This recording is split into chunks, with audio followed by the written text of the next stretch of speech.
ഇരട്ടയാർ നത്തുകല്ലിന് സമീപം കഴിഞ്ഞ ദിവസം രാത്രിയിൽ പുരയിടത്തിൽ ബേബിച്ചിന്റെ വീട്ടിൽ മോഷണം നടന്നു. വീട്ടുകാർ പള്ളിയിൽ പോയ സമയത്താണ് ബേബിച്ചിന്റെ വീടിന്റെ വാതിൽ തകർത്ത് മോഷണം നടത്തിയിരിക്കുന്നത്.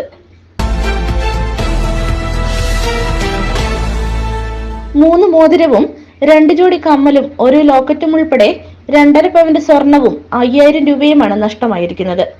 പള്ളിയിൽ നിന്നും രാത്രി 10 മണിക്ക് വീട്ടിലെത്തിയപ്പോഴാണ് മോഷണം നടന്ന വിവരം അറിയുന്നത്. വീടിന്റെ മുൻവശത്തെ വാതിൽ തകർത്ത് അകത്ത് കടന്ന മോഷ്ടാവ് എല്ലാ മുറികളിലെയും സാധനങ്ങൾ വലിച്ചുവാരിയിട്ട നിലയിലും അലമാരി തുറന്ന നിലയിലുമാണ് കാണപ്പെട്ടത്. കള്ളം കഴിഞ്ഞ് ഞങ്ങൾ ഇന്നലെ പള്ളിയിൽ പോയിരിക്കുകയായിരുന്നു. പള്ളി കുർബാന 4:00 കുർബാന കൂടി തുടങ്ങിയായിരുന്നു. അപ്പം 10 മണി കഴിഞ്ഞ് കുർബാന കഴിഞ്ഞപ്പോൾ 10 മണിയോടുകൂടി ഞങ്ങൾ ഇവിടെ വന്ന് ഗേറ്റിന് ഇവിടെ നോക്കുമ്പോൾ ഡോർ തുറന്ന് കിടക്കുക. അടച്ച് പൂട്ടിയിട്ട് ചെയ്യാൻ പോയതാണ്. അടച്ചിട്ട് പോയത് എൻ്റെ താക്കോലിൻ്റെ കയ്യിലുണ്ട്. ഞാൻ പൂട്ടിച്ച് പോയി. ഡോർ തുറന്ന് കിടക്കുമ്പോൾ 3-4 പേര് വണ്ടി വേറെ ആൾക്കാരുണ്ടായിരുന്നു കൊടുക്കുന്നുണ്ടായിരുന്നു. അവർ ഇങ്ങനെ വണ്ടി ഡോർ തുറന്ന് കിടക്കുന്നുണ്ടല്ലോ, ഇതിനാണ് കൂട്ടം മറന്നു പോയി അവർ ചോദിക്കുന്നു. നമ്മളതിൻ്റെ പൂട്ടി എൻ്റെ താക്കോൽ എൻ്റെ കയ്യിലുണ്ടെന്ന് തോന്നുന്നു. വന്ന് ഇറങ്ങി നോക്കിയപ്പോഴത്തേനും ഡോറ് ഒരു കാൽ മാത്രം അരഭാഗത്തോട് അടുത്ത് തുറന്ന് കിടക്കുക.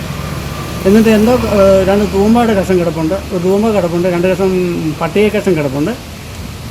അത്രയായിട്ട് ഞങ്ങൾ പിന്നെ ഞാൻ അകത്ത് കയറി, ഞാനും വൈഫും കൂടെ അകത്ത് കയറി. അത് നോക്കിയപ്പോഴത്തേനാണ് എൻ്റെ മേശയ്ക്ക് അത് കിടന്ന അതിൻ്റെ കയ്യിൽ മോതിരം ഉണ്ടായിരുന്നു. നേരത്തെ തന്നെ മോതിരം ഉണ്ടായിരുന്നു.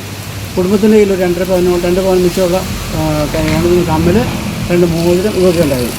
ഇതൊന്നും ഇപ്പം കാണാനില്ല. എല്ലാം മേശയ്ക്കകത്ത് കിടന്ന സാധനങ്ങളും അലമാരിക്കകത്ത് കിടന്ന സാധനങ്ങളെല്ലാം വലിച്ച് വലിച്ച് ഇറക്കിയിട്ടിരിക്കുക. കൂടുതൽ സാധനങ്ങൾ വരും പോയിട്ടുണ്ടെന്ന് സ്വർണ്ണമായിട്ട് പോലും ഇത്രയും ഞങ്ങളുടെ പോയി. പിന്നെ 5000 രൂപയും പോയി, ക്യാഷായിട്ട് 5000 രൂപയും പോയി. ഇത്രയാണ് പ്രഥമമായിട്ട് പോയിട്ടുള്ളൂ. പിന്നെ ബാക്കിയൊക്കെ നമ്മൾ വിശദമായിട്ട് ചക്കപ്പ് ചെയ്യാൻ പോലീസുകാർ വന്നതിന് ഞങ്ങളോടല്ല. നാളെ നോക്കിയിട്ട് ഡോഗ് സ്ക്വാഡ് ഒക്കെ വന്ന് നോക്കിയതിന് ശേഷം പരിശോധിച്ചാൽ മതി എന്ന് ഞങ്ങൾ മാറ്റി വേറെ വീട്ടിലോട്ട് മാറി ഞങ്ങളിപ്പം കിടക്കുക. വീടിന്റെ പുറത്ത് സൂക്ഷിച്ചിരുന്ന തൂമ്പ ഉപയോഗിച്ചാണ് കതക് തകർത്തിരിക്കുന്നതെന്നാണ് പ്രാഥമിക നിഗമനം. കട്ടപ്പന പോലീസ് സ്ഥലത്തെത്തി മേൽ നടപടികൾ സ്വീകരിച്ചു. 1 മാസം മുമ്പ് ഉപ്പുകണ്ടത്തിന് സമീപം കല്ലംകുന്നേൽ ജോസുകുട്ടിയുടെ വീട്ടിൽ നിന്നും മാല മോഷ്ടിച്ച സംഭവം ഉണ്ടായിട്ടുണ്ട്. News bureau, Irattayar.